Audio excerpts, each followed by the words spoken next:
Quand Kennedy dit qu'on va aller sur la Lune, il y en a qui pensent qu'il a pris un coup de soleil parce qu'il fait un discours en plein cagnard. Mais en fait, c'est pour de vrai. Et 7 ans plus tard, les États-Unis arrivent sur la Lune. On a créé 400 000 emplois. Et peut-être que sauver la planète est encore plus important aujourd'hui que d'aller sur la Lune. Bonjour à tous et bienvenue sur Atterrissage, le podcast qui explore comment transformer notre modèle de société. Aujourd'hui, je reçois Pierre Larouturou pour parler finance et climat. Pierre Larouturou est un économiste et homme politique qui milite depuis plusieurs années pour l'adoption d'un plan Marshall sur le climat.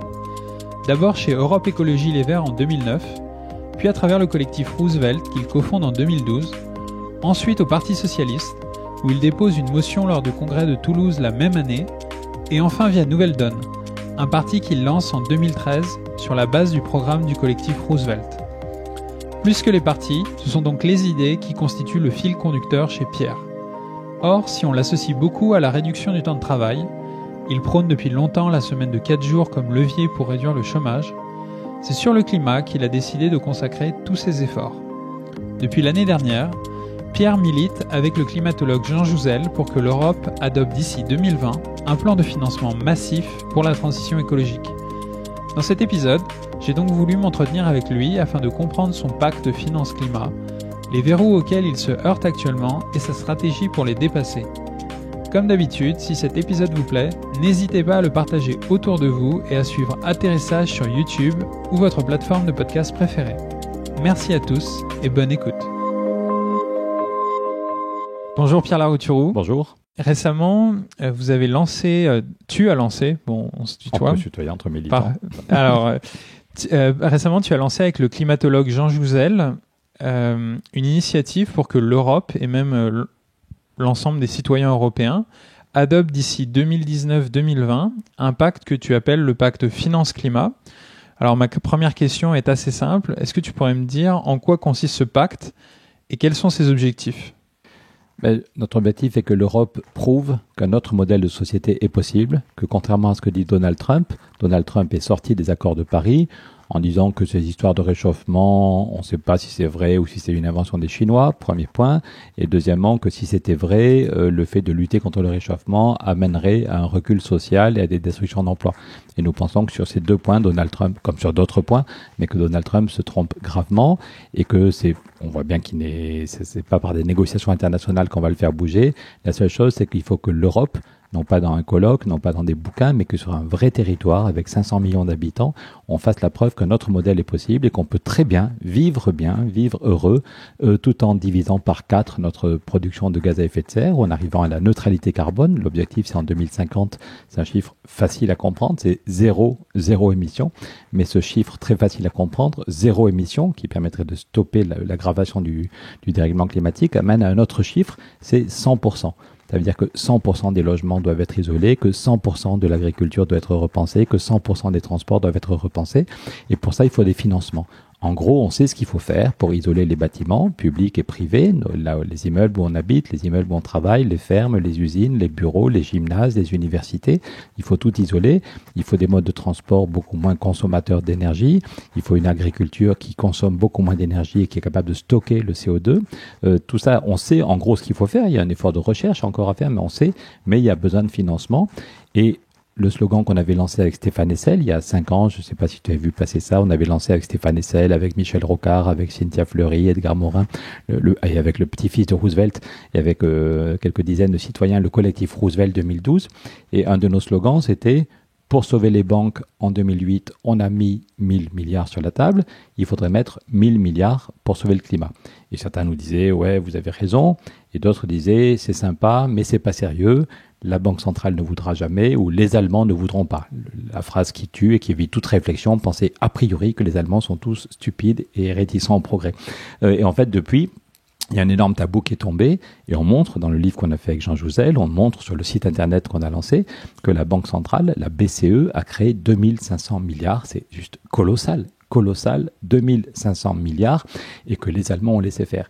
Donc, elle a créé ces 2500 milliards en combien d'années ? En 2 ans et demi. C'est facile, entre 1000 milliards par an. En gros, 1000 milliards par an. Et on montre de façon très précise qu'il y a seulement 11% de cet argent qui est allé dans l'économie réelle. Les prêts aux PME, les prêts aux collectivités ou aux ménages ont un peu redémarré. Et puis 89%, presque 90%, comme on dit à Bruxelles, presque 90% de ces sommes colossales sont allées à la spéculation, ce qui amène à un niveau de spéculation qu'on n'a jamais vu. Les marchés financiers sont beaucoup plus hauts qu'en 2008. Et même le FMI, qui n'est pas parmi les éléments les plus alternatifs au niveau international, même le FMI nous dit qu'on va vers une crise qui peut être beaucoup plus grave. L'autre jour, dans les Échos, il y avait une étude publiée par le FMI qui disait que la prochaine crise aura des conséquences 10 fois plus graves que 2008. Donc ça pose un problème intellectuel, même anthropologique. On nous a tous appris à l'école qu'on était des homo sapiens sapiens. On nous a dit qu'on était la branche la plus évoluée des primates, les sapiens sapiens. Mais parfois, on se demande si on n'est pas des débilus débilus, puisque le FMI nous dit qu'on va vers une crise financière dramatique, avec flambée du chômage et des populismes. Et le GIEC et les climatologues nous disent attention, on n'a plus que 3 ou 4 ans pour inverser la courbe du CO2, des émissions de CO2, parce que sinon, il sera trop tard. Après ça, il y a des accélérations qui se mettent en place, et il y a un moment où ce sera trop tard. Et ça fait depuis 25 ans que le GIEC nous dit il n'y aura pas un seuil, il n'y aura pas un jour où tout va changer, mais en gros, ça fait 25 ans que le GIEC nous dit à partir de 2020, si on n'a pas vraiment diminué, si la courbe n'a pas vraiment baissé, ce sera trop tard. Donc est-ce qu'on est assez débile, il n'y a pas de mot pour se payer, on est comme des lapins qui voient le camion arriver, qui regardent le camion paralysé par la trouille, et on va se payer et la crise financière et le chaos climatique. Peut-être que non. Nous, on est quelques déjà milliers de citoyens en France et dans 5 autres pays à militer pour un traité européen qui dirait l'argent de la création monétaire, au lieu d'aller n'importe où et essentiellement là où ça rapporte beaucoup, donc à la spéculation, on voudrait un traité européen qui dit que l'argent va dans la transition énergétique et que ça peut créer des millions d'emplois dans toute l'Europe.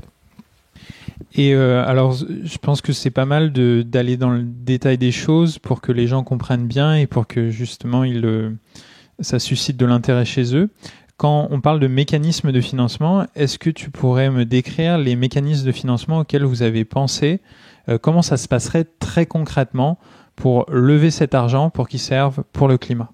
Mais très concrètement, on ne touche pas à la BCE, parce que la Banque Centrale Européenne, parce qu'il y a des sujets, il y a des pays où c'est vraiment un sujet super sensible et symboliquement, il ne faut pas toucher à la BCE et ça tombe bien, on n'en a pas besoin. Et on montre qu'en fait, même si la BCE arrêtait son quantitative easing, les mots compliqués qu'on a mis en avant. En fait, autrefois, on disait qu'on faisait tourner la planche à billets. Donc, mais même si la BCE arrêtait la planche à billets, même si la BCE, le nouveau patron de la BCE qui sera nommé dans 1 an, décidait d'arrêter la création monétaire, on montre que la BEI, la Banque Européenne d'Investissement, pourrait très bien, en gros, il faut un traité européen qui change le fonctionnement de la BEI ou qui crée une filiale de la BEI, ça peut se faire en quelques mois, et qui dit que la BEI ou une filiale devient une banque du développement durable qui a l'obligation, qui a comme premier objectif de fournir à tous les États membres de l'Europe des financements pour la transition énergétique. En gros, en vérité, personne ne sait très précisément combien ça va coûter, parce que ça dépend en particulier des problèmes de formation. Si on veut isoler, dans le secteur du logement, si on veut isoler tous les immeubles d'habitation, mais aussi les bureaux et aussi les gymnases et aussi les fermes et les usines, le vrai problème, une fois qu'on a compris qu'il y avait de l'argent qui était disponible pour ce qui est utile et rentable à moyen terme, une fois qu'on a compris que le problème n'est pas financier, le problème, ça va être est-ce qu'on est tous motivés, est-ce qu'on se met tous en mouvement, et est-ce qu'on a les compétences disponibles. Aujourd'hui, si on voulait, en 2018, en France, on n'a pas les compétences si on voulait en même temps isoler tous les HLM et tous les immeubles et tous les bureaux et tous les gymnases et toutes les universités. Donc le vrai problème, c'est de donner une dynamique, de créer de former les gens. Mais c'est possible.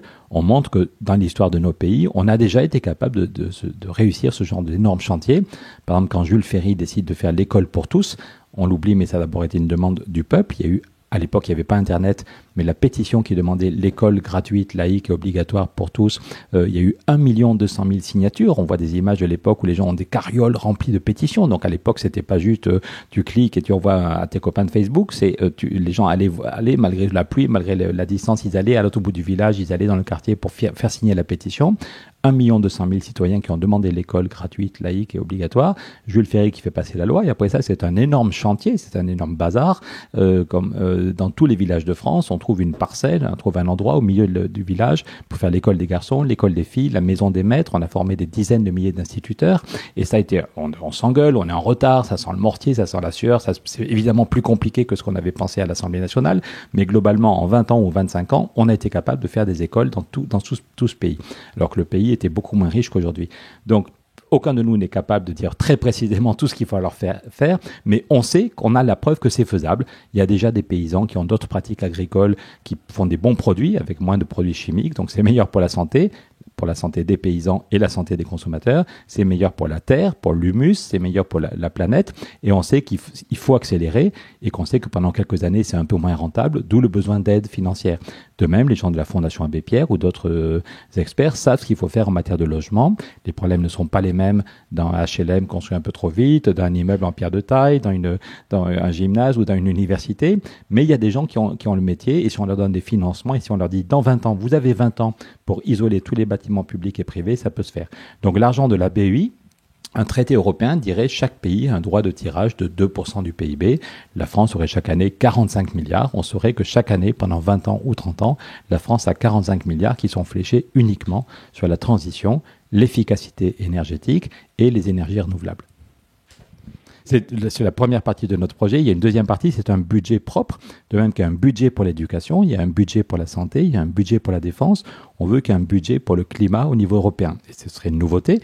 On s'appuie sur ce qu'a dit Emmanuel Macron dans sa campagne. Quand Emmanuel Macron a dit qu'il voulait un nouveau souffle pour l'Europe, un nouveau départ, et que ça passait par un vrai gros budget avec plusieurs centaines de milliards chaque année d'argent à dépenser, pas seulement de l'argent à prêter, mais que de l'argent à dépenser, eh bien nous on dit chiche, rien que pour le climat, il faut 100 milliards d'argent de vrai budget chaque année au niveau européen. En gros, il y aurait 40 milliards pour l'Afrique et les pays du Sud, pour le pourtour de la Méditerranée, parce qu'évidemment, il faut réussir la transition en Europe, mais il faut aider aussi l'Afrique. L'Afrique a tous les atouts pour réussir la transition.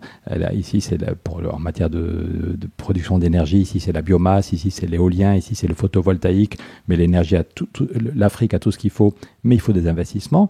Et puis, il faut aussi des investissements dans l'adaptation. On ne va pas stopper le réchauffement climatique, il n'y a pas de baguette magique. Donc, l'accès à l'eau va devenir un vrai problème. Il y a un risque que les récoltes diminuent en Afrique si on n'est pas capable de mieux gérer l'eau, de mieux gérer la terre, l'humus. Donc, il y a aussi besoin d'investissements avec les paysans africains pour s'adapter au réchauffement. Donc, je ne veux pas être trop long, mais il faut, en gros, on veut 100 milliards de budget, en plus des prêts de l'argent à taux zéro qui viendrait de la BEI. On veut de l'argent qu'on peut dépenser, qu'on peut consommer, qu'on peut investir. Même s'il n'y a pas de retour immédiat le budget de l'éducation, il y a un retour, mais il n'y a pas un retour immédiat d'un point de vue comptable. Donc en gros, 100 milliards chaque année, c'est 40 milliards pour l'Afrique et la Méditerranée, c'est 10 milliards pour la politique de recherche, et puis c'est 50 milliards qui permettraient de cofinancer le chantier. Ça veut dire que si vous devez, vous, dans l'immeuble où vous habitez, faire des travaux d'isolation, on considère qu'en gros, il faut 25 000 ou 30 000 euros de travaux pour isoler un appartement ou une maison en moyenne. Eh bien, ça aurait de l'allure qu'on puisse dire la collectivité paye la moitié de la facture. D'abord, la collectivité vous fournit des gens qui sont compétents pour faire les travaux, pour faire le diagnostic thermique et pour faire les travaux. Et puis le jour où vous devrez payer la facture, la moitié de la facture est payée par l'Europe et par la France, ou par l'Europe et par l'Espagne si vous habitez à Madrid ou dans un village espagnol. Et c'est là que le budget européen serait utile pour qu'on reçoive tous un chèque qui dit l'Europe et les États membres payent la moitié de la facture. Et le reste, on le financerait, vous et moi, on financerait les travaux par des prêts à taux zéro qu'on rembourse sur 20 ans. Ça nous pousse à fermer les fenêtres en hiver. Ça ne sert à rien de faire des travaux d'isolation si on laisse la fenêtre ouverte 24 heures sur 24. Voilà, schématiquement, donc, on veut montrer qu'il y a de l'argent qui est prêté à taux zéro, en Europe comme en Afrique et autour de la Méditerranée, et puis un budget de l'argent qu'on peut dépenser. Et pour trouver ces 100 milliards, ça suppose, quand Emmanuel Macron dit qu'il veut un budget de plusieurs centaines de milliards, on est un certain nombre à dire super, on n'est peut-être pas d'accord avec tout ce que fait Emmanuel Macron, mais sur le fait qu'il faut une nouvelle ambition en matière européenne, ça on est d'accord, qu'il faut donc de l'argent. Et donc la question est de savoir comment on trouve cet argent. Si on augmente l'impôt sur les personnes, si vous et moi on voit notre feuille d'impôt augmenter, on va pas trouver ça très rigolo. Si on augmente la TVA, ça va pas être très populaire. Donc on pense que pour trouver des ressources propres au niveau européen, la meilleure façon de faire, c'est de lutter contre le dumping fiscal européen. Si vous allez sur le site de notre association, on voit une courbe assez impressionnante. On voit comment le dumping, c'est-à-dire le fait que chaque pays baisse son impôt parce que le voisin a fait pareil, fait qu'on a divisé par 2 l'impôt sur les bénéfices en 30 ans. L'impôt était à plus de 40% en moyenne, il est maintenant tombé à 19%. Alors qu'aux États-Unis, de Roosevelt jusqu'à Trump, l'impôt sur les bénéfices était stable à 38%. Donc c'est quand même incroyable, c'est un peu le monde à l'envers de se dire que les États-Unis, un pays libéral, taxe les bénéfices à 38% et que l'Europe les taxe seulement à 19%. Trump a fait une réforme il y a quelques semaines qui a fait tomber l'impôt aux États-Unis, l'impôt sur les bénéfices à 24%, mais donc ça veut dire qu'il y a encore la place, même avec la concurrence des États-Unis, l'Europe peut très bien créer un impôt de 5% sur les bénéfices sans aucun problème de concurrence internationale. Donc notre proposition, c'est le deuxième volet du traité. Premier volet, c'est mettre l'argent de la création monétaire au service du bien commun, climat et création d'emplois, c'est la BEI qu'on transforme. Et le deuxième volet, c'est un impôt européen sur les bénéfices, non pas un impôt sur les personnes, mais un impôt sur les bénéfices de 5%. Et juste 5%, c'est quand même pas la mort, ça rapporte 100 milliards chaque année. Et j'avais essayé de faire le calcul, mais potentiellement, on avait entendu 1000 milliards pour le climat. Il y avait ce chiffre de 100 milliards. Donc, j'ai essayé de faire le calcul. Au total, ça ferait quelque chose comme 400 milliards. Ou... Bravo. Vous êtes, c'est ça d'abord, bravo de vous y repérer, parce que c'est un peu compliqué. Mais parce que ce serait bien d'avoir ce chiffre et on le trouve pas. Non, parce que d'abord, désolé, mais même moi, si j'aime les mathématiques, il faut comprendre que la vraie vie, c'est pas des mathématiques.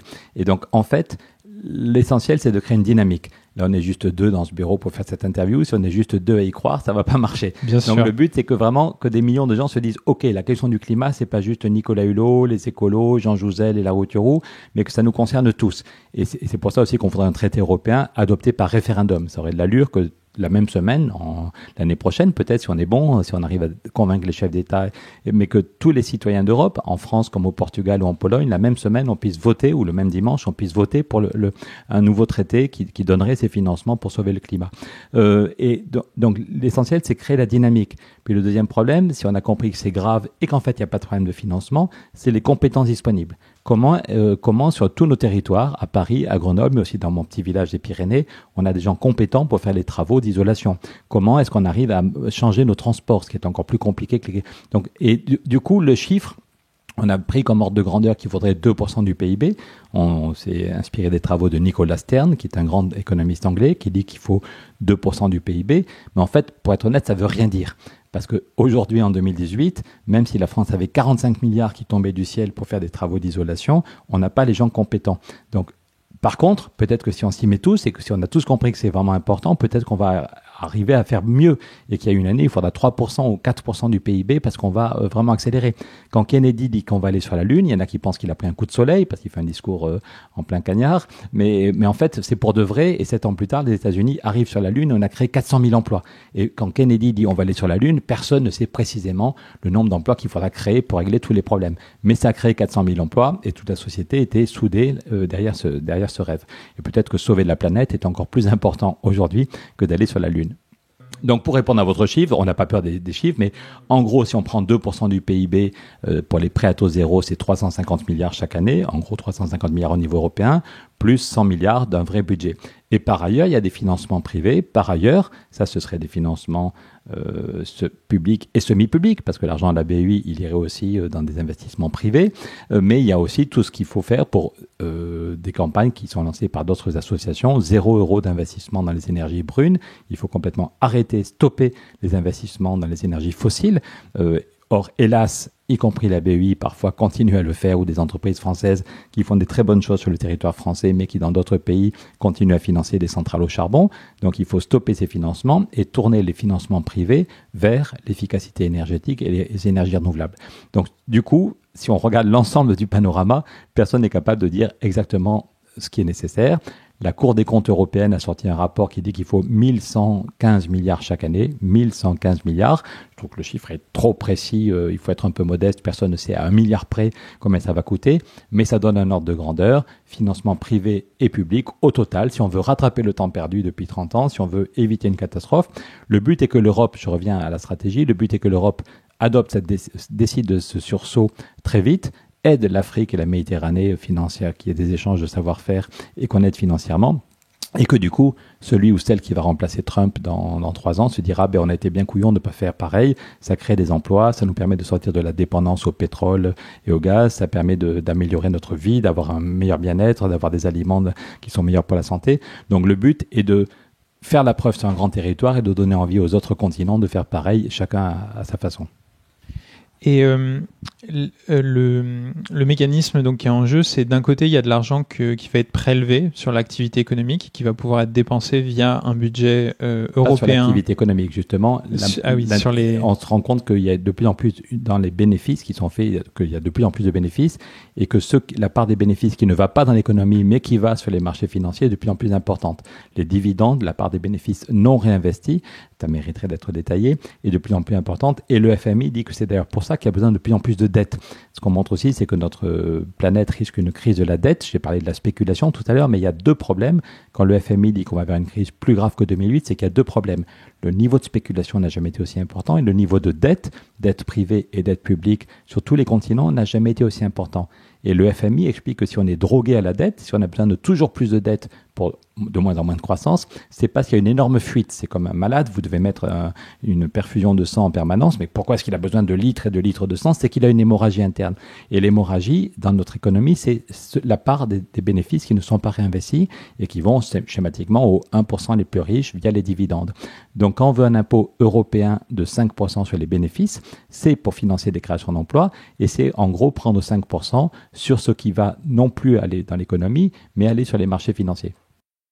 Et l'autre part est sollicité sous forme de prêt. Donc si on parle de prêt, on parle de dette, on parle de remboursement. Donc ma question ce serait par quel genre de mécanisme tous les projets qui vont être mis en œuvre vont permettre de rembourser ces prêts?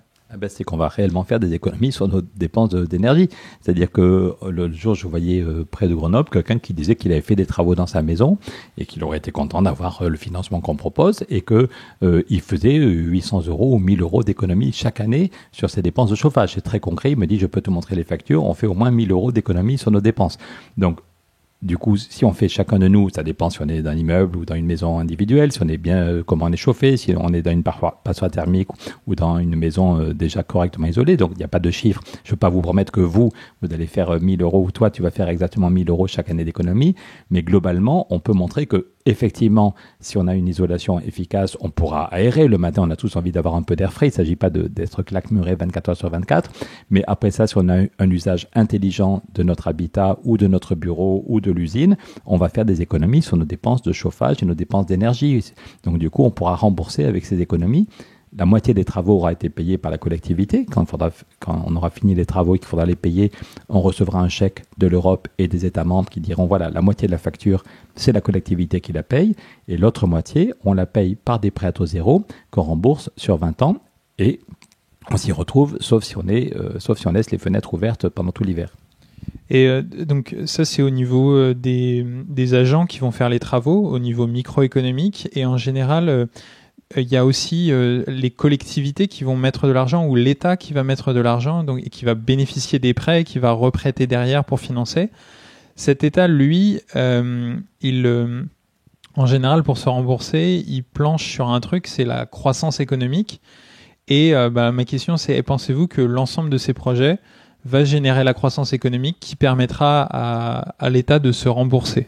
Alors, je pense qu'en fait, c'est une question un tout petit peu piège, mais pas trop gravement piège, qu'on est d'accord pour dire que la croissance en tant que telle ne veut plus dire grand-chose et il y a des choses qui doivent croître et puis il y a des choses qui doivent décroître. Déjà, il y a 6 ans, on avait fait un débat avec Edgar Morin, Joseph Stiglitz et Eva Joly et quelques autres et Edgar Morin disait qu'il refusait le débat entre croissance ou décroissance parce que c'était beaucoup trop global, que le PIB en tant que tel ne veut plus rien dire, mais qu'il y a des choses qui doivent croître. Le nombre de gens qui ont une vie agréable, le nombre de gens qui ont un boulot correct, le nombre de gens qui peuvent manger correctement, que ce soit en Europe ou dans les pays du Sud, le nombre de gens qui ont accès à la santé et à la culture. Et ce qui doit décroître, c'est notre consommation d'énergie, puisqu'il faut diviser par 4 ou même arriver à la neutralité carbone d'ici 30 ans. Ce qui doit décroître, c'est le temps qu'on perd dans les embouteillages. Ce qui doit décroître, c'est la quantité de pesticides qu'on mange quand on prend des pommes. Voilà. Donc, Donc, au lieu d'avoir un seul indicateur de croissance ou de décroissance, il faut se donner comme... Et donc, après ça, la politique qu'on propose, si pendant 20 ans, il y a beaucoup d'investissements, oui, ça va créer... Quand l'ADEME, l'Agence pour les économies d'énergie qui soutient notre campagne, dit qu'on peut créer 800 000 ou 900 000 emplois rien qu'en France, mais ça veut dire qu'il y a 800 000 ou 900 000 familles où quelqu'un qui était au chômage va trouver un boulot, ce qui est plutôt une bonne nouvelle. Et cette famille va sans doute consommer un peu plus qu'avant. Donc à court terme, et puis s'il faut isoler tous les bâtiments, ça va effectivement relancer l'activité. Mais en même temps, on va diviser par 4. Aujourd'hui, l'Europe, l'an dernier, a consacré 270 milliards à acheter du pétrole et du gaz, des trucs qu'on brûle. C'est monstrueux de voir tout l'argent qu'on met et qui nous rend dépendants en termes politiques de M. Poutine ou des États arabes. Eh bien, le but est qu'on arrive peut-être pas tout à fait à zéro, mais qu'on arrive à diviser par 10 notre dépendance au gaz et au pétrole. Donc ça, ce sera pas bon pour le PIB, parce que quand on achète 270 milliards de gaz et de pétrole, ça compte comme 270 milliards de PIB. Donc honnêtement, je ne sais pas quel sera l'impact sur le PIB de ce qu'on propose, et on s'en fiche. Parce que moi, mon objectif, c'est pas d'avoir un gros PIB, mon objectif, c'est que chacun et chacune vivent pleinement, on n'a qu'une vie, que chacun et chacune puisse vivre pleinement, puisse vivre en équilibre avec lui-même, avec les gens qu'il aime et avec la planète. Et donc notre objectif est plutôt qu'on arrive à rééquilibrer notre relation à la planète. On vient de passer en France le jour du dépassement, on est juste au début du mois de mai, et on a vu les études qui montrent que si tous les 7 milliards d'êtres humains consommaient autant que des Français, il faudrait 3 planètes. Voilà. Donc le but est d'arriver à un autre équilibre. Et dans ce cas-là, l'initiative du pacte finance-climat, c'est absolument pas de s'inscrire dans une sorte de croissance verte. Non, le mot croissance verte, il est ambigu, ça donne l'impression qu'on fait du greenwashing. Il faut être beaucoup plus... Le mot croissance ne veut rien dire. Déjà, ça fait 40 ans, c'est là qu'on voit qu'il y a une inertie du monde politique qui est monstrueuse. Jacques Delors, qui après ça a été ministre des Finances, qui a été président de la Commission européenne, il a émergé dans le débat public en France en 1970. Donc ça fait quoi? Ça fait 48 ans, c'est quand même presque 50 ans. Et parce qu'il avait fait un bouquin qui s'appelait Les indicateurs sociaux. Et déjà en 1970, Jacques Delors a expliqué que le PIB ne voulait rien dire. Que si il y a un tremblement de terre qu'il faut tout reconstruire, c'est génial pour le PIB. Si les gens sont malades et se bourrent d'antibiotiques ou d'anxiolytiques, c'est génial pour le PIB. Par contre, si vous êtes juste cool à passer une soirée avec des amis, à manger une pizza, un verre de vin rouge, on joue aux cartes et on passe une très bonne soirée, on rigole bien, ça n'a aucun intérêt pour le PIB. Si les gens sont en bonne santé et ne consomment pas de médicaments, c'est mauvais pour le PIB. Donc déjà en 1968, 69, 70, Jacques Delors et ses amis, je crois qu'il y avait un club qui s'appelait Citoyens 60, disaient le PIB n'a aucun sens, il faut des indicateurs sociaux. Qui sait qu'il y a un logement correct, qui sait qu'il y a un travail intéressant, qui sait qu'il prend moins d'une demi-heure pour aller à son boulot, qui sait qu'il a accès à la culture, aux loisirs, voilà. Donc ça fait 48 ans et tout le monde dit oui, Delors a raison, cet indicateur ne veut plus rien dire. Et souvenez-vous quand Sarkozy, pour faire moderne, avait mis en place la commission Stiglitz, même Sarkozy expliquait qu'il voulait aller chercher la croissance avec les dents, et en même temps mettait en place une commission Stiglitz qui expliquait que la croissance n'avait plus aucun sens. Je ne suis pas assez doué en psychologie pour comprendre tout ce qu'il y a derrière. Bon voilà, donc honnêtement, on s'en fout. La vérité, c'est qu'on s'en fout. Que de toute façon, si on regarde l'évolution de la croissance, y compris à cause des inégalités, la croissance se tasse. Que maintenant, il faut de plus en plus de dettes dans tous les pays occidentaux. Il faut de plus en plus de dettes pour une croissance de plus en plus faible.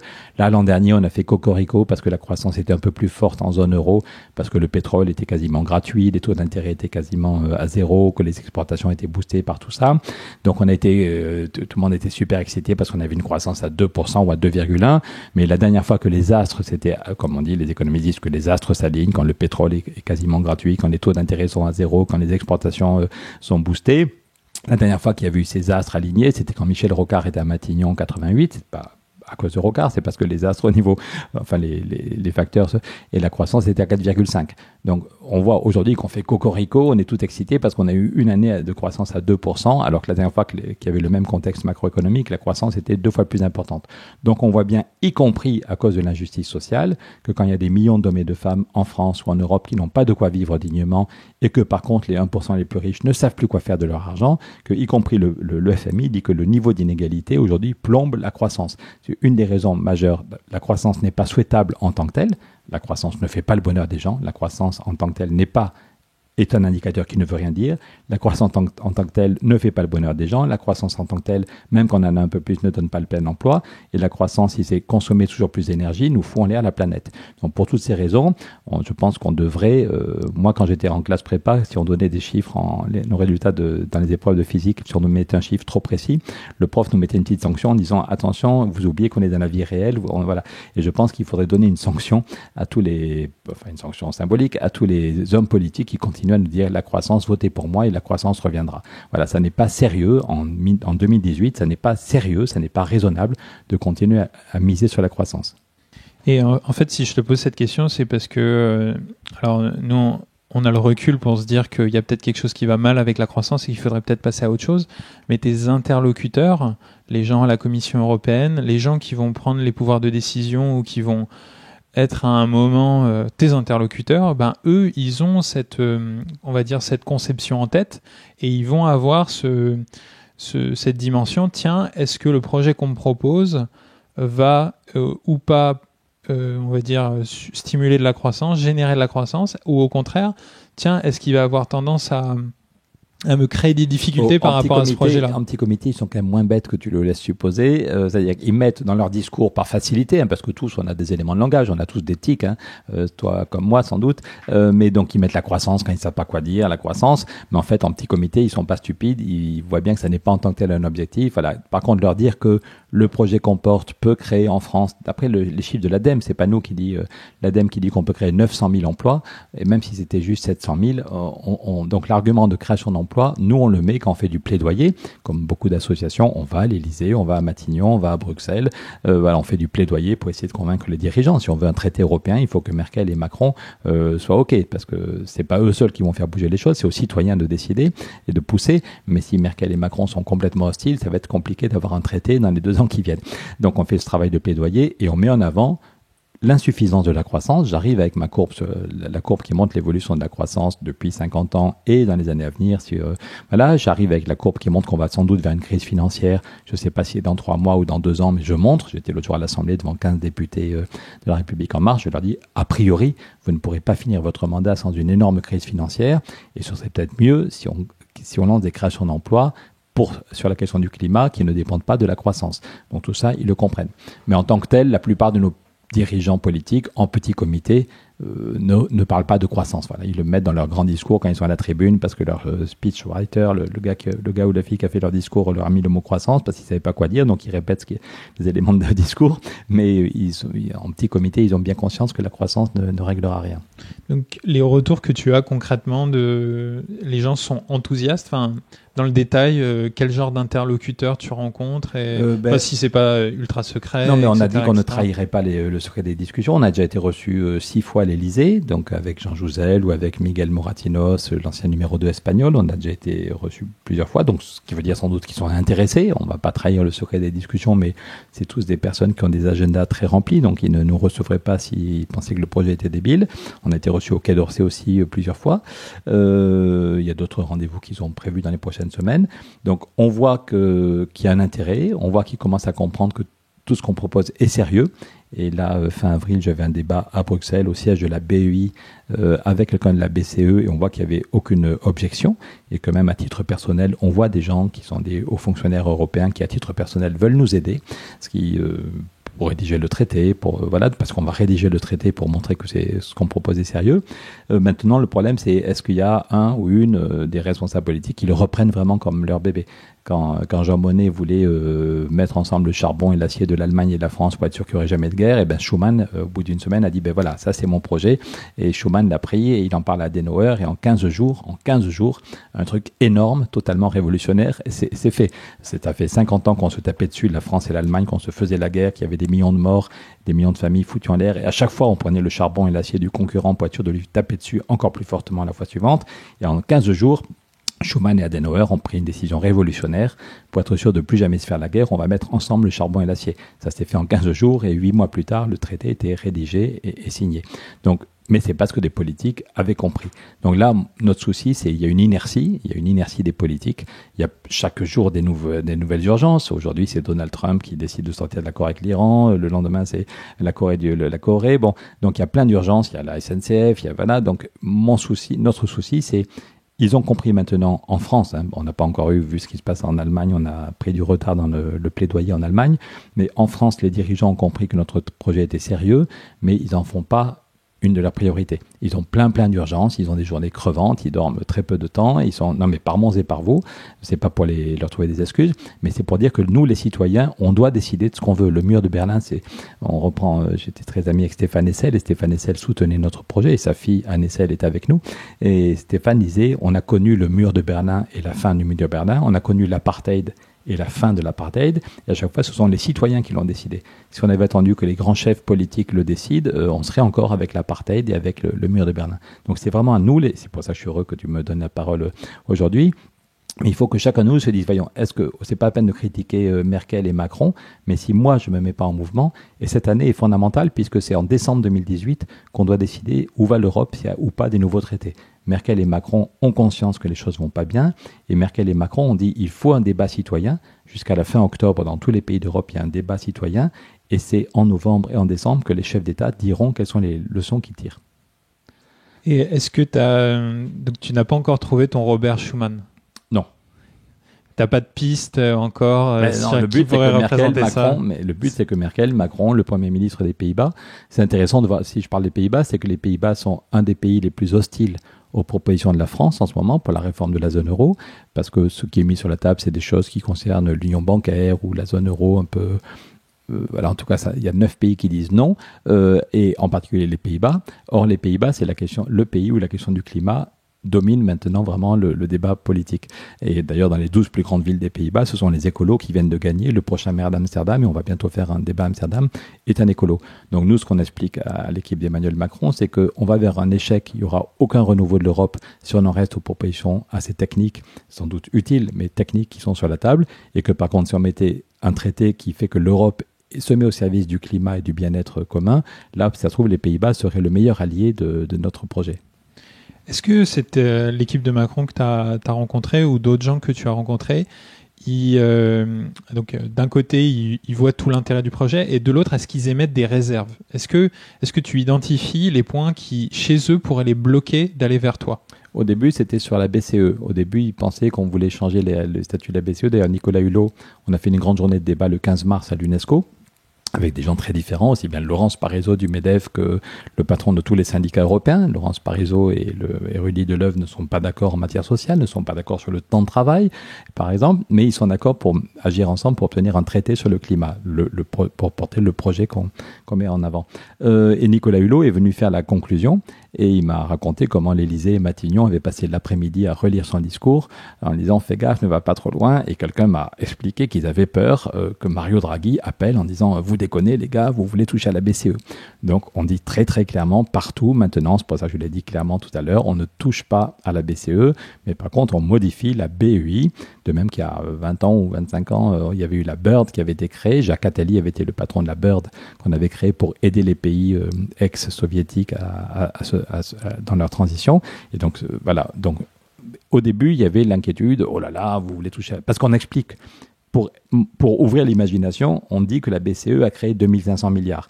Et du coup, effectivement, ça ouvre l'imagination. Le premier rendez-vous qu'on a fait avec Jean Jouzel, avec l'équipe de l'Élysée et de Matignon, quelqu'un m'a arraché des mains la une du journal Les Échos, où on voit que la BCE a créé 1000 milliards. Parce qu'ils ne le savaient pas. Aucun de nous n'arrive à suivre tout ce qui se passe dans le monde.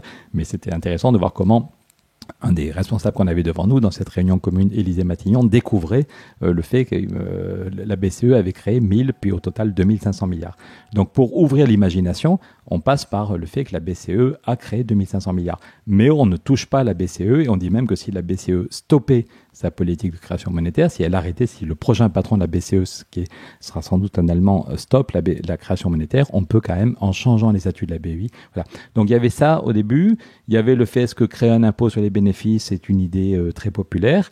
Et nous, ce qu'on leur dit, c'est que Emmanuel Macron ne peut pas en même temps promettre un renouveau de l'Europe et un sursaut de l'Europe avec un grand budget de plusieurs centaines de milliards, ce qu'il a dit à la Sorbonne, ce qu'il a dit à Athènes, un budget de plusieurs centaines de milliards.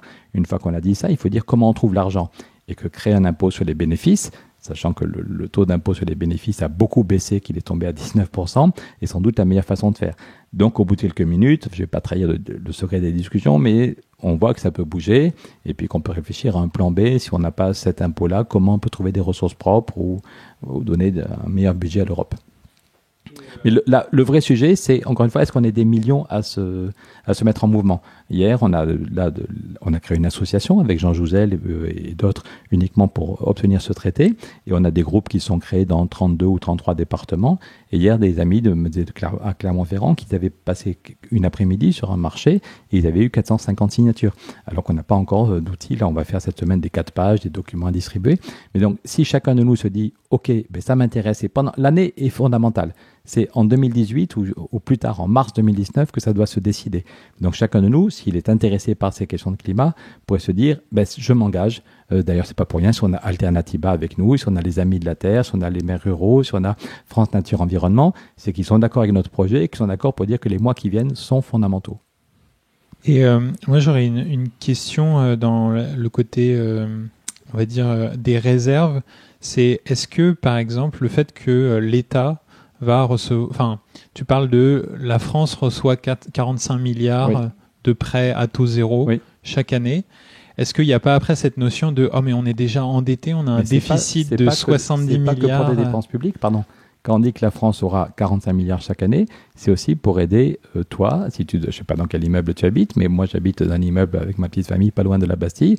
Il faudra sans doute qu'on fasse des travaux et qu'on nous prête, qu'on paye si on doit faire des travaux dans l'immeuble où on habite, eh bien, il faut qu'on nous donne des gens compétents, enfin, que le pays se donne les moyens qu'il y ait des gens compétents pour faire des travaux, que les tarifs ne soient pas monstrueux, que les tarifs soient corrects et qu'on puisse diviser par 2 la facture.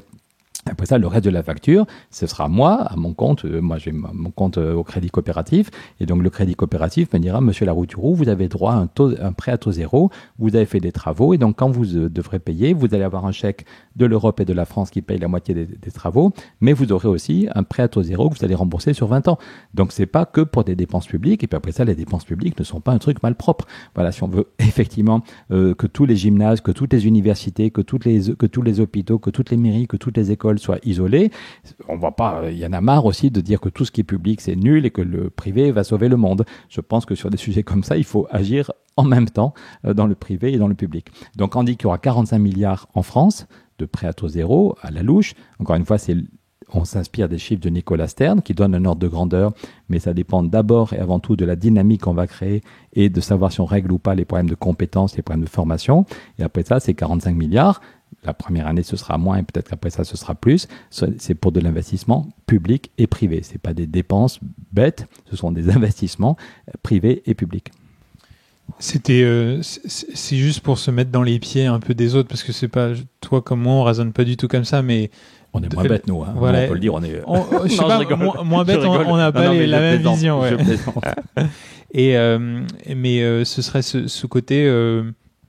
on va prêter de l'argent, l'État est déjà surendetté, donc ça va encore s'ajouter à la dette publique. Enfin, une partie des 45 milliards. Alors, par ailleurs, mais c'est pas le sujet de notre discussion, si tu lis l'excellent livre que j'ai fait avec Michel Rocard il y a 5 ans, La gauche n'a plus droit à l'erreur, on montre comment la crise de la dette vient de l'injustice sociale. Il y a une courbe assez impressionnante où on voit la dette totale privée et publique aux États-Unis depuis 1950 et on voit que tant jusqu'à l'arrivée de Ronald Reagan, jusqu'en 81, le niveau de dette est parfaitement plat. Donc, il n'y avait pas besoin ni de dette privée ni de dette publique. Et c'est à partir de l'arrivée de Ronald Reagan au pouvoir, politique de dérégulation du marché du travail en particulier, qu'on a besoin de plus en plus de dettes privées et publiques pour nourrir le système.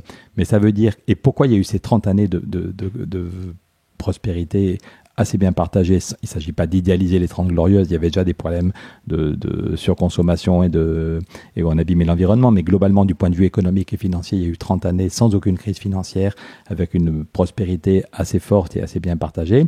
Et pourquoi? C'est parce qu'il y avait une exigence de justice sociale. On parle souvent de Bretton Woods, quand on dit que le système s'est reconstruit à Bretton Woods. Bretton Woods, c'est 3 semaines de travail en août 44. Mais avant Bretton Woods, le vrai début de la reconstruction, c'est Philadelphie. C'est un texte magnifique quand Roosevelt convoque les autres pays et signe la déclaration de Philadelphie, priorité à la justice sociale. C'est un texte magnifique qu'il faudrait actualiser et faire signer de nouveau par tous les chefs d'État. Roosevelt et les autres disent il n'y aura pas de paix durable sans justice sociale. Et donc ils disent que dans chaque pays, et c'est pas du pipeau humaniste, si tous les hommes étaient des frères et se donnaient la main, c'est très concret, c'est dans chaque pays et dans le commerce mondial, il y a des règles sociales sur le salaire minimum, sur le temps de travail, sur le financement de la retraite des vieux.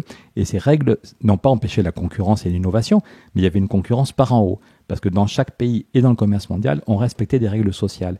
Et donc ces règles sociales ont donné ont permis d'avoir 30 années d'économie sans avoir besoin de dette. Et c'est quand Reagan et Thatcher expliquent que tout ça, toutes ces règles, c'est de la foutaise, c'est le début du goulag, tout ça, et qu'on va compter uniquement sur la liberté personnelle pour faire tourner l'économie. Or, la liberté d'un salarié, quand il y a 5 millions de chômeurs, la liberté de négociation, elle est quand même très limitée.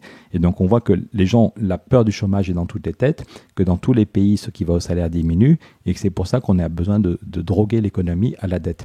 Donc, c'est pas notre sujet, mais créer massivement des emplois avec ce qu'on veut faire pour sauver le climat, pour sauver le climat, enfin pour sauver l'humanité, parce que la planète continuera à vivre, même avec 3 degrés de plus, mais c'est l'humanité qui va s'entre-déchirer.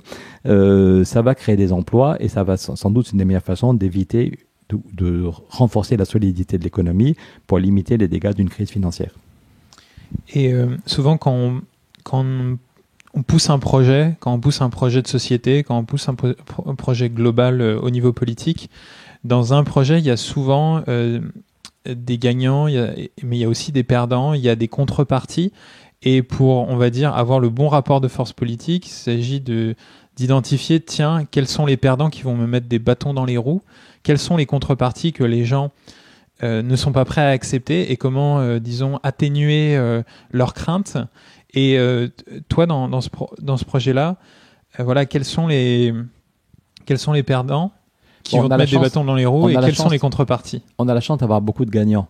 C'est pour ça qu'on a, l'autre jour, quand on était le 15 mars à l'UNESCO, il y avait aussi bien Alternativa et Jean-Marc Ayrault. Et un copain d'Alternativa, donc qui bloquait Notre-Dame-des-Landes. Hein. On n'était pas, Jean-Marc Ayrault et Alternativa n'étaient pas du même côté des, voilà. Et il me disait, je pensais pas applaudir comme ça Jean-Marc Ayrault. Laurence Parisot, quand Laurence Parisot, je l'ai eu au téléphone la première fois, elle m'a commencé par me dire, j'aimais bien Michel Rocard, mais vous m'avez jamais convaincu, Michel et vous, sur vos idées sur la semaine de 4 jours. Parce qu'un des grands combats que je porte depuis 20 ans avec d'autres amis, c'est la réduction du temps de travail, plutôt que la productivité débouche sur un niveau de chômage et de précarité massive, que les gains de productivité soient mis au service du bien-être. Et un des moyens, c'est une réduction intelligente via comme la semaine de 4 jours. Et Laurence Parisot me dit, vous m'avez jamais convaincu. Je lui dis, ça tombe bien, Laurence, pendant 1 an, je ne parle pas du temps de travail. Voilà, je veux juste réunir des gens qui sont d'accord pour dire que la question du climat est fondamentale et qu'il n'est pas trop tard et que l'Europe doit faire la preuve. Et donc, on a en même temps avec nous le patronat du bâtiment et des mouvements très, très à gauche. Et quand le patronat du bâtiment dit, quitte à passer pour un néo-trotskiste, je pense qu'il faut un impôt sur les bénéfices de 5%. Voilà, si c'est peut-être des gens, par ailleurs, on est favorable à la taxe Tobin, mais peut-être que même un sujet comme la taxe Tobin rassemblerait moins largement.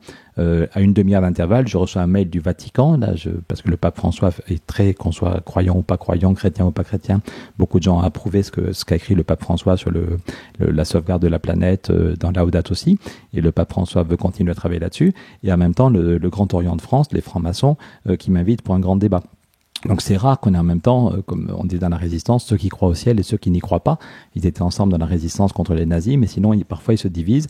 Donc je crois que la question du climat peut rassembler, parce que c'est gravissime, hein, parce que c'est absolument gravissime, que dans 4 ou 5 ans, peut-être qu'on n'aura plus que nos yeux pour pleurer. On était vraiment stupides. On savait qu'on allait avoir une crise financière, on savait qu'on n'avait que quelques années pour changer de modèle, et je pense qu'on s'en voudra à mort et qu'on aura des bonnes raisons de s'en vouloir à mort si on n'a pas été capable de faire bouger les choses. Donc je crois que si on rassemble aussi largement, c'est parce que la question du climat, beaucoup de gens comprennent maintenant que c'est très grave. Mais en même temps, l'autre jour, j'ai quand même enfin vu quelqu'un qui m'a insulté, parce qu'on s'était dit avec Nicolas Hulot, quand on préparait le 15 mars, c'est trop facile. Nicolas m'a dit, mais vous voyez, c'était impressionnant. Laurence Parisot, le pape François qui nous envoyait quelqu'un, même des gens très très différents qui venaient, le patronat du bâtiment, Alternativa, les Amis de la Terre, voilà, Jean-Marc Ayrault, Jean-Pierre Raffarin, voilà, le patron de Eiffage, les gens qui ont fait le viaduc de Millau, le patron de Eiffage a signé, donc c'est quand même des gens très différents. Et on a en même temps Manuela Carmena, la maire de Madrid, qui est élue avec Podemos, et des libéraux, donc c'est... je lui dis, bah oui, tu vois, mais tu as de la chance. Nous, on a de la chance, c'est qu'il n'y a encore pas de lobby qui s'est créé contre nous. Il y a plein de sujets où tu as un lobby pour et un lobby contre, même sur le loup, même sur l'ours. Il y a des gens qui ont des clivages déjà bien installés. Et sur la question du climat, voilà. Il se trouve que 15 jours après, j'ai rencontré dans un déjeuner, je me suis tombé sur le lobby, un lobby bien libéral. Le mec m'insultait en me disant que mes courbes étaient débiles et ne voulaient rien dire. Donc je me suis dit, j'ai d'abord été un peu surpris, mais parce que je sortais d'un rendez-vous au Quai d'Orsay qui s'était très très bien passé. Et là, il y a un rendez-vous à l'Élysée qui s'était plutôt bien passé. Mais là, ça y est, j'ai enfin vu, il y a bien un lobby bien hyper libéral qui continue à penser qu'il faut baisser les impôts et que si on avait un taux d'impôt 0 sur les bénéfices, ce serait encore mieux. Voilà. Mais donc, il y a un choix à faire. Est-ce qu'on veut accepter une explosion des inégalités. Quand on dit qu'il y a déjà beaucoup trop d'argent qui va dans les marchés financiers, est-ce qu'on continue, si on continue à avoir 500 ou 1000 milliards de création monétaire chaque année, est-ce qu'on continue à les donner aux spéculateurs? Donc là, l'autre jour, voilà, j'ai retour au réel, il y a quand même bien quelques personnes qui nous insultent, qui nous disent que nos courbes sont débiles, donc ça m'a rassuré. Voilà, donc il y a quelques lobbies qui vont s'y opposer. On a vu aussi sur le glyphosate et sur d'autres sujets qu'il y a des lobbies qui ne veulent pas bouger parce qu'ils ont un intérêt de court terme. Les gens sont schizos quand ils rentrent chez eux, quand ils parlent avec leurs conjoints ou leurs amis, ils expliquent que la planète va mal, mais 9 heures par jour, ils sont au boulot, ils sont payés pour continuer ce business. Donc il y a ces lobbies et puis il y a surtout l'inertie, ce qui m'inquiète. Je pense qu'Emmanuel Macron et Merkel ne sont pas totalement ou ne sont pas aux mains des lobbies, voilà. Mais donc il y a le poids des lobbies que je ne veux pas diminuer, et puis il y a surtout l'inertie. Je pense que nos décideurs ont des journées de folie et passent leur temps à gérer des urgences et d'autres dossiers. Voilà. Donc à nous les citoyens, c'est vraiment à nous. Je pense qu'il faut que ceux et celles qui nous entendent doivent se dire, ok, la route du roux, il parle vite, mais ça a quand même l'air intéressant. Il y a des gens très différents qui soutiennent son initiative, donc ça doit être solide. Et j'en fais mon bébé. Si c'est juste Jouzel et la route du roux, on n'y arrivera pas. Et dans 2 ans, on se dira, putain, on a été nuls. On a été nuls de laisser passer cette fenêtre. Et tu viens de parler du glyphosate qui a, on va dire, le rapport de force a l'air équilibré. Il y a des gens qui poussent très fort pour l'interdire. Il y a des gens qui poussent très fort pour le maintenir. Enfin, il y a eu tout un tas de discussions. Et en fait, l'Europe, ça n'a pas vraiment débouché. Ça a débouché un peu sur un statu quo. L'Europe est aussi cette institution qui, d'un côté, va mettre en œuvre des réglementations pour diminuer les émissions de CO2, mais de l'autre, signe des accords de libre-échange qui vont très concrètement augmenter ces mêmes émissions. Donc, est-ce que pourquoi tu as ce sentiment que là, maintenant, cette Europe va pouvoir arrêter de privilégier le tout économique? Mais j'ai jamais dit cette Europe, pardon, excuse-moi, je n'ai jamais dit cette Europe. Enfin, l'Europe. Ah non, mais l'Europe, Notre Europe. Est-ce que c'est l'Europe? Voilà, est-ce qu'on reprend en main l'Europe? L'Europe a été très différente. L'Europe, pendant 20 ans, a protégé le revenu des paysans avec les quotas laitiers, par exemple, on évitait la surproduction, donc le prix du lait était correct, et les paysans vivaient correctement, les paysans qui vivaient du lait vivaient correctement, sans avoir besoin de subventions. Et puis, ça a marché pendant 20 ans. Et puis des lobbies ont foutu ça en l'air en 2005, ils ont décidé, c'est pas l'Europe, c'est pas un truc éthéré, c'est des hommes et des femmes qui étaient financés par des lobbies qui ont décidé de foutre en l'air ces outils, de détruire, de déconstruire, de foutre en l'air, parlons franchement, ces outils de régulation. Donc le prix du lait s'effondre et donc chaque semaine il y a des hommes et des femmes qui se pendent dans les campagnes. L'autre jour on a trouvé une femme qui était pendue dans sa salle de traite, qui avait laissé un message à son mari et ses enfants pour dire qu'elle n'en pouvait plus. Et ça c'est pas une fatalité, c'est pas l'Europe, c'est l'Europe actuelle à cause des lobbies qui ont pris le pouvoir. Donc la question est de savoir, est-ce que nous, les citoyens, qui avons un certain nombre de valeurs, qui avons un certain nombre de convictions, on se donne les moyens de reprendre notre avenir en main? Est-ce qu'on laisse, parce que chacun de nous est pris par son boulot, par sa vie quotidienne, est-ce qu'on laisse les lobbies décider notre avenir? Et ça peut très très très très mal finir. Et l'histoire montre qu'il y a des moments où les citoyens décident de leur avenir. Je le répète, le mur de Berlin est tombé parce que des millions, d'abord 3, puis 5, puis 15, puis 800, puis 8000 citoyens se sont mis en mouvement. En Arménie, il y a quelques jours, là, on a vu une révolution citoyenne et le gars qui était au pouvoir a perdu le pouvoir et laissé le pouvoir à des gens qui avaient d'autres valeurs. Donc, c'est à nous de décider. Sur le climat, je ne suis pas dupe. Le 2 mai, la Commission européenne vient de publier son projet de budget pour les 7 ans qui viennent. Le mot climat, il y a 3 pages ou 4 pages de communiqué à la gloire de ceux qui ont fait ce budget le plus moderne, le budget le plus souple. Il n'y a pas une fois le mot climat. J'ai lu 2 fois, puis j'ai fait avec Word le contrôle, et le mot climat n'apparaît pas. Donc on est en 2018, la planète brûle, on nous fait des grandes conférences, la planète brûle, mais le mot climat n'apparaît pas une seule fois dans les 3 pages ou les 4 pages qui présentent le budget de la Commission européenne. Et il y a des baffes qui se perdent, je suis un homme totalement non violent, mes héros c'est Mandela et Martin Luther King, mais il y a quand même des baffes qui se perdent quand en 2018, le climat n'apparaît pas du tout comme une priorité.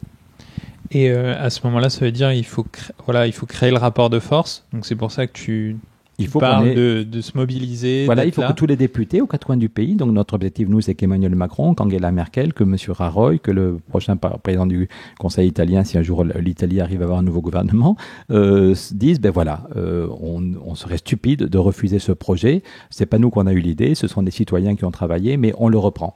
Et je pense que c'est possible. Il y a un an, il y avait un groupe de citoyens de juristes qui avaient rédigé un pacte mondial pour l'environnement, en disant c'est très beau, la déclaration de Rio, c'est très beau, mais ça n'a aucune valeur normative, aucune valeur contraignante. Donc ils étaient juste, au début, c'est 10 copains ou 10 amis qui dînent ensemble, qui se disent on pourrait essayer de rédiger un traité au niveau mondial. Et puis ils vont en parler à Fabius, ils font un colloque, ils demandent à Macron de venir faire la conclusion. Et Macron a dit qu'il allait porter cette idée d'un pacte mondial, ce projet rédigé, article 1, article 2, d'un pacte mondial pour l'environnement. Et en septembre dernier, Emmanuel Macron était à l'ONU avec le numéro 2 du gouvernement chinois, avec une quinzaine de chefs d'État, et il portait, et tout le monde dit qu'a priori, dans 2 ans, l'ONU aura approuvé que la diplomatie française et la diplomatie chinoise font des efforts pour que dans 2 ans, l'ONU ait approuvé ce texte. Donc, c'était pas une idée d'Emmanuel Macron, ni du ministre chinois des Affaires étrangères, mais ils ont repris ce texte qui venait de la société civile. Donc, à nous, tous, de dire il faut qu'on se concentre. L'année qui vient, les mois qui viennent sont fondamentaux, puisqu'Angela Merkel et Emmanuel Macron ont dit que l'Europe va mourir s'il n'y a pas de nouveaux projets, mais qu'ils ne sont pas capables, visiblement tout seuls, de dire quel est le projet qui va rassembler. Et nous, on pense qu'il n'y a pas beaucoup de projets qui peuvent intéresser en même temps la Pologne et le Portugal, les Pays-Bas et l'Italie, et que le climat est peut-être le sujet le plus important qui rassemble le plus. Et dans le côté avoir un rapport de force, faire pression sur ses dirigeants pour qu'ils prennent la bonne décision. Quand on était dans un cadre national, il y avait ce côté, tiens, les dirigeants, ils sont dans le même pays que nous, ils vont dans les mêmes marchés que nous, ils ont un peu une sorte de superposition sociale qui fait que ce rapport de force peut s'exercer. Et souvent, ce qu'on dit avec l'Europe, c'est que parce qu'il n'y a pas vraiment de peuple européen, il n'y a pas ce côté populaire par le bas, et du coup, il n'y a qu'une force qui est par le haut, par les lobbies. Et donc là, il s'agit de dépasser ça. Il s'agit d'essayer de créer par le climat un peuple européen. Oui, un peuple européen, ou se dire en tout cas qu'on est de la même humanité. Moi, voilà, quand je vais à Prague ou quand je vais à Rome, je me sens chez moi. Je me sens moins bien que dans les Pyrénées. Je me sens vraiment chez moi dans les Pyrénées. Mais déjà à Paris, je me sens un peu moins bien. Mais je me sens quand même chez moi. Je me sens chez moi ou chez nous quand je suis à Berlin, à Madrid ou à Prague. Et après ça, je ne sais pas si ce sera un peuple européen parce qu'on a quand même des cultures différentes. C'est vrai que mais on a des choses en commun, à coup sûr. Et contrairement à ceux qui veulent nous opposer et souffler uniquement sur le nationalisme, on a plein de choses en commun. Et on est tous, et parmi les choses en commun, on a envie de vivre en équilibre. On a envie de vivre heureux, de vivre correctement, de ne pas être en permanence dans le stress, de savoir si on va perdre son boulot, de savoir si on va manger un truc plein de pesticides. Donc je crois qu'on n'est pas tous obnubilés par la réussite et le fric. Je pense qu'il y a peu de gens dont le seul objectif dans la vie, c'est d'avoir plus de fric. On a tous envie d'avoir un revenu correct pour vivre décemment, mais avoir plus de fric, il y a qu'un petit nombre de malades dont c'est le seul objectif, et que la plupart d'entre nous, on a la volonté de vivre plutôt en équilibre avec ceux et celles qui nous entourent, avec ceux qu'on aime et avec la planète. Donc je pense que c'est un des rares sujets, parce que par ailleurs, il y a effectivement des choses qu'on n'a pas en commun. C'est vrai, entre la Pologne et le Portugal, entre les Pays-Bas et la Sicile, c'est vrai qu'il y a des différences culturelles, où il y a des différences économiques. Un des sujets qui est sur la table en ce moment, c'est l'union bancaire. Mais quand on voit les chiffres de la BCE sur le niveau de créances douteuses, enfin les prêts, les mauvais prêts, les prêts douteux dans les banques italiennes, dans les banques espagnoles et dans les banques des Pays-Bas, c'est vrai qu'il y a des différences radicales, et on peut comprendre objectivement que les Pays-Bas n'aient pas envie de payer pour l'Italie ou pour l'Espagne. Ça se comprend quand on voit les chiffres. Alors que par contre, les Pays-Bas ont autant intérêt que le Portugal à un pacte climat au niveau européen. Parce que les Pays-Bas, si l'océan monte de 2 mètres, la moitié du pays est submergée par l'eau, donc ils doivent faire des milliards.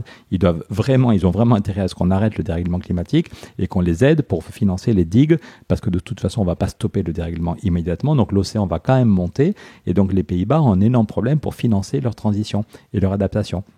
Donc si on met comme seul sujet sur la table l'union bancaire eh bien, je suis sûr qu'on va vers un échec. Et ils ont de bonnes raisons. Franchement, j'ai vu la semaine dernière le graphique où on voit, c'est les pays du Sud qui ont complètement déconné, où les banques, c'est pas l'ensemble des citoyens, mais les banques des pays du Sud ont franchement, et le travail n'est pas voilà. Donc, si on continue à mettre uniquement ce sujet sur la table, on va vers une catastrophe et on va dire l'Europe se déchire. Et par contre, je suis persuadé qu'en quelques mois, on peut obtenir un accord de quasiment tous les pays.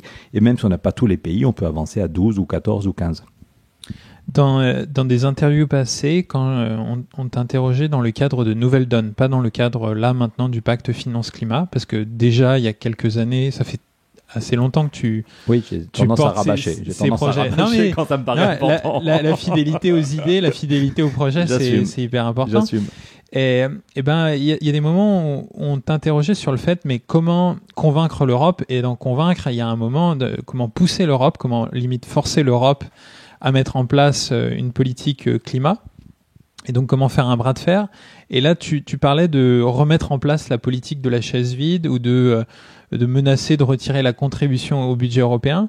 Donc, est-ce que tu penses que Macron est capable de cette posture si jamais pour on va dire stimuler l'Europe, choquer l'Europe? Il faut lui demander. Je t'encourage à aller le rencontrer pour le. Voilà. Notre objectif, dans les mois qui viennent, est d'abord de convaincre. On se rend compte qu'il y a une situation politique, qu'on est dans la Ve République, donc on n'est pas dans un système parlementaire, donc il faut qu'on arrive à convaincre Macron, Merkel. Donc tout à l'heure, je vais aller déjeuner à l'Assemblée nationale avec des députés de La République En Marche.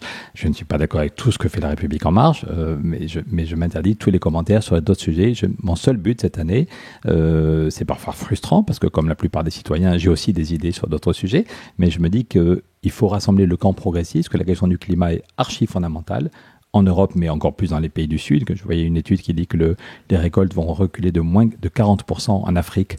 Je suis bientôt invité à Bamako, je suis très content parce que je pense que ce qui se joue dans un vrai partenariat entre l'Afrique et l'Europe est fondamental. Donc, notre objectif, pardon pour cette digression, notre objectif est unique. Si on a créé une association, c'est unique pour rassembler des gens très très différents qui ne sont pas d'accord sur plein d'autres choses. Et la question du temps de travail me paraît un sujet fondamental, mais pendant un an je n'en parle pas. Il y a d'autres sujets qui sont très importants, la politique du logement ou d'autres, ou les services publics. Il y a plein de sujets très importants, mais notre objectif, et on pense qu'on peut gagner, que vu les retours qu'on a, l'autre jour j'étais en débat à Bruxelles, par la fenêtre je voyais le siège de la Commission européenne, j'étais en débat avec un des porte-parole de la BCE au siège de la BEI, et au bout de 3 heures, j'ai vu comment on avait marqué des points, et j'ai vu comment un de ceux qui étaient dans la salle, l'ancien chef de cabinet de Pascal Lamy, expliquait que si on en restait à des sujets techno, comme ceux qui étaient aujourd'hui sur la table, l'Europe allait vers une catastrophe dans les 6 mois qui viennent.